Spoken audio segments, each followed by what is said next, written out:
बॉलीवुड के शहंशाह अमिताभ बच्चन यूं तो हमेशा ही अपनी फिल्मों को लेकर सुर्खियों में बने रहे थे, वहीं इस बार बिग बी किसी और ही वजह को लेकर खबरों में छा गए हैं।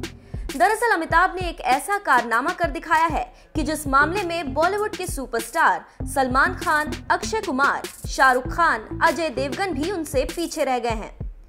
बता दें कि साल 2018-19 में अमिताभ बच्चन ने 70 करोड़ रुपए टैक्स जमा करते हुए सबको चौंका दिया है।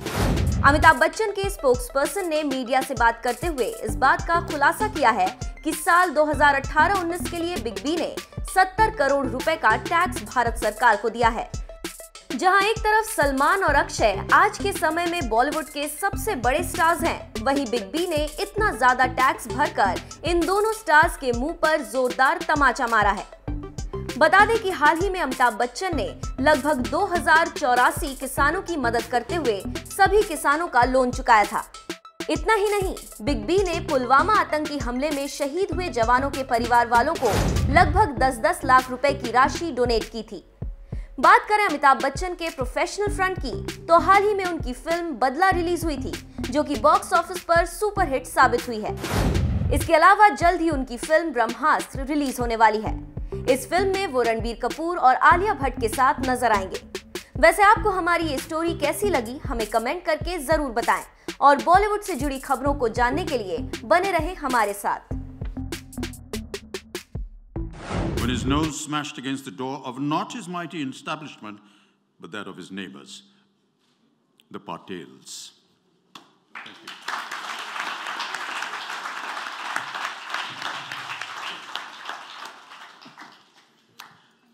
Thank you, Amit Uncle. Thank you for doing the honors, and thank you for reading that absolutely wonderful two passages actually from the book. Congratulations, Shweta. It truly reads so well, but that also has something to do with your illustrious father. I'm going to actually now turn the spotlight on Shweta and actually get her to do some talking about her journey, how it all happened. And for that, I would like to invite a critic, a filmmaker, and an author himself, the very prolific Raja Sen.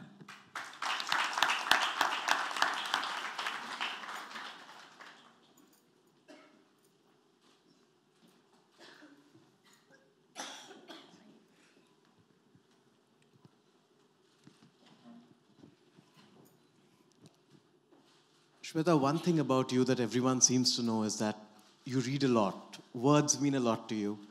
And so your first book, you're someone who does many things. You've been a columnist. You've just launched a fashion label. Your first book, how momentous is this occasion for you?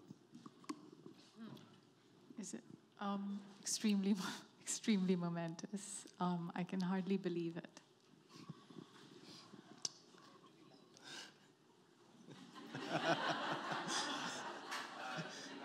There are pros and cons of having your parents on stage with you. You've dedicated Paradise Towers to your grandfathers. Yes. To the poet Harivansh Rai Bachchan and to the journalist Tarun Kumar Bhaduri. That's right. Could you tell us a little more about how these illustrious writers shaped you as a reader and as a writer? So Raja, while growing up, we were always surrounded by literature. We were encouraged to read, not just by my grandfather, but also my grandmother. And there was always a huge influence of storytelling. Every night before we went to bed, my grandparents lived with us, and my brother and me would go to our dadi's room, and we would spend an hour there, and she would tell us stories, orally, of course. And we would be fascinated and ask for more, and she would continue to tell us stories till it was time to get to bed. And we grew up with a very strong influence of that. So it was a lot about storytelling. My grandfather on every birthday wrote us a poem to each of his 6 grandchildren on their separate birthdays as a gift. And my Nana was very passionate and opinionated, about issues that were close to his heart. He was a very liberated man, and he always encouraged women to, go out there and do something and make something of their lives, as he did with his 3 daughters. So I think it's a mix of both of these things. Nana wrote mainly in Bengali, and I don't read it or write it, unfortunately, so I haven't been able to read his stuff. But they were always furiously scribbling away, both of them, whenever I visited them. My Dadaji every day, and Nana whenever we went over to meet him in Bhopal. So I think that left a huge impact in my mind. And that's why they are the people who I would dedicate my books to. And where did the storytelling bug bite you? When did you, do you remember the first thing you wrote?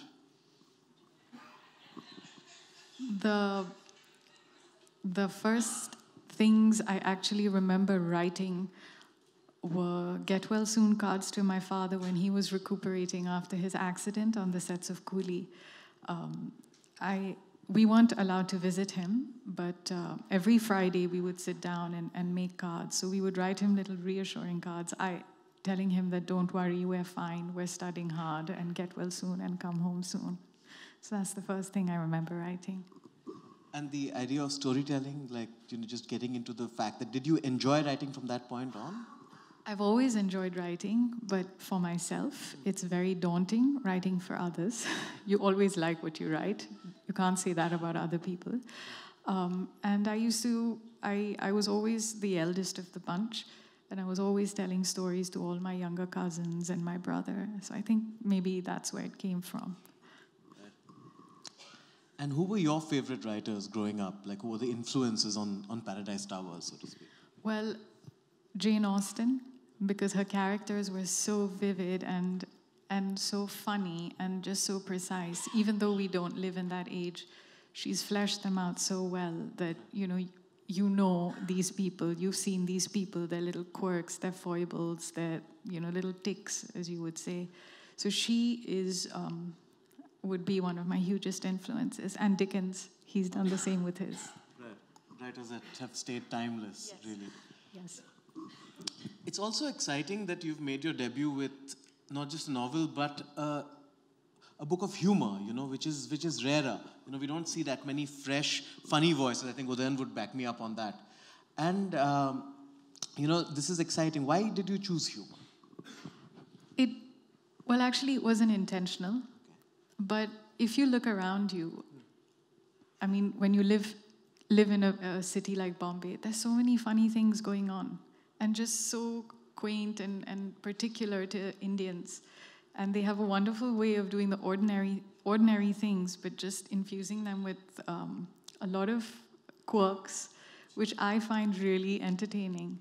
And I didn't intend to make it funny. It was just the way they were written. And it just happened to be funny. Everyone's gone on about how observant you are. And I agree, when I read the book, that was the first thing. There's so many, acute observations of people. But I'm mystified about how you can get to observe these people. Because the residents of this Paradise Towers, which is like this, ambitiously named perfect building, which is imperfect residence, it's a world very different from the world you occupy. And you don't have very much anonymity to go on the street and observe people. So how do you come up with these characters? As everyone has said repeatedly, I've always been a very shy child, and growing up I've been very shy too, so it always meant I was in the background, and there was always so much going on around the members of my family, different people who would come and visit, whether it was Diwali or Holi or birthdays, and it gave me a chance to observe people and the way they behave, their body language, but peculiar traits they would have. And these things always stayed in my mind, and they found their way onto paper in Paradise Towers. Truman Capote once said that all literature is gossip. And you seem to have taken that a lot to heart. A lot of this is about what people are whispering about other people and the idea of, changing degrees of perception. So, is that the kind of book you like reading as well? Is this more juicier narrative? Is that your kind of style?